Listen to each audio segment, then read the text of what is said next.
بسم اللہ الرحمن الرحیم، welcome to my YouTube channel جانداروں کی دنیا۔ آپ کا اپنا بھائی ابو حنزلہ۔ آج ہم آپ کو یہ بتائیں گے کہ شیر کو ہمیشہ بخار کیوں رہتا ہے، لیکن اس سے پہلے آپ سے ایک ہی درخواست ہے کہ پلیز نئے آنے والے ساتھی ہمارے چینل کو سبسکرائب کر لیں، ویڈیو کو دیکھیں، واچ کریں اور لائک اور شیئر اور کمنٹ تو ضرور کریں۔ اللہ آپ کی حامی و ناصر ہو۔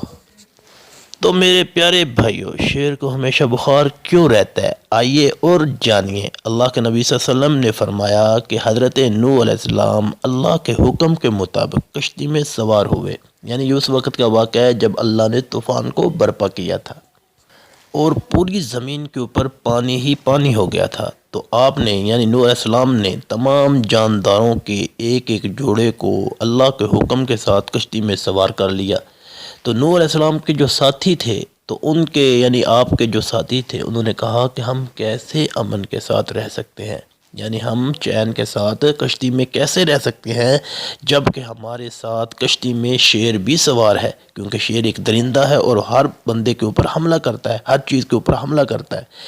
بس اللہ تعالیٰ کی جانب سے شیر کو بخار آ گیا، یعنی اللہ نے شیر کے اوپر بخار ڈال دیا، جبکہ یہ زمین میں سب سے پہلا بخار تھا۔ یعنی شیر کو اس دور کے اندر، نوح علیہ السلام کے دور کے اندر، سب سے پہلے بخار کی مرض شیر کو اللہ نے ڈالی، اور یہ سب سے پہلے بخار کی صورت اور مرض شیر کے اوپر ہی ہوئی، اور اس وقت سے لے کر آج تک شیر ہمیشہ یعنی دائمی بخار میں رہتا ہے۔ اکثر شیر کو بخار چڑھا رہتا ہے۔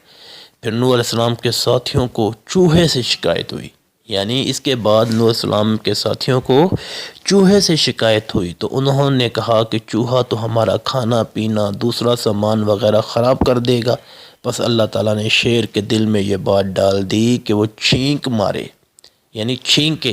چنانچہ شیر نے چھینک لی، وہ چھینکا تو اس کی چھینک سے بلی نکل پڑی، یعنی اس کی چھینک سے، شیر کے چھینکنے سے بلی پیدا ہو گئی۔